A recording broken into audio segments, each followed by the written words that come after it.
बंदों को रोटी तो नहीं देते, मगर मरे हुए के नाम पर देके दे देते हैं। एक बात हमेशा याद रखना, किसी को धोखा मत देना। धोखा में बड़ी जान होती है, ये कभी नहीं मरता, घूमकर एक दिन वापस आपके पास ही पहुंच जाता है, क्योंकि इसको अपने ठिकाने से बहुत प्यार होता है। जिंदगी में इंसान को एक आदत जरूर सीख लेनी चाहिए। जो चीज हाथ से निकल जाए उसे भूल जाने की आदत। ये आदत बहुत सी तकलीफों से बचा लेती है। हम किसी से जब रिश्ता तोड़ते हैं तो इसकी कोई ना कोई वजह जरूर होती है। कुछ अरसा बाद हम वजह भूल जाते हैं, मगर ला ताल्लुकी कायम रहती है। फातिहा लोगों के मरने पर नहीं, एहसास के मरने पर पढ़नी चाहिए, क्योंकि लोग मर जाएं तो सब्र आ जाता है, मगर एहसास मर जाए तो माशरा मर जाता है।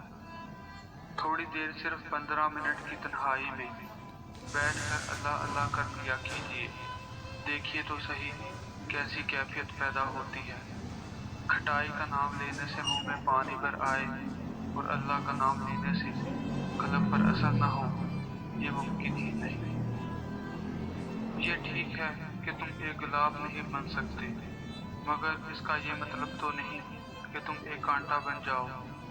यहाँ एक राज की बात है और वो मैं तुम्हें बता ही देता हूँ कि जो शख्स कांटा नहीं बनता वो बिलाहिर गुलाब बन जाता है। जो अपनी गर्ज के लिए तुमसे दोस्ती रखे उसकी दोस्ती से हट जाओ। मोहब्बत से गम और उदासी जरूर पैदा होगी, वो मोहब्बत ही नहीं जो उदास ना कर दे। कोई चीज आपको इतनी खुशी नहीं दे सकती जो खुशी आपको किसी रोते हुए की मुस्कुराहट दे सकती है। जिंदगी कभी कभी ऐसी ठोकर मारती है कि इंसान सीधा सजदे में जा गिरता है। वक्त से पहले और किस्मत से ज्यादा कभी नहीं मिलता। दूसरों की तवक्कात के मुताबिक जिंदगी बसर करने की वजह ये होती है कि हम डरते हैं कि कहीं वो दूसरा हमको छोड़ ना दे।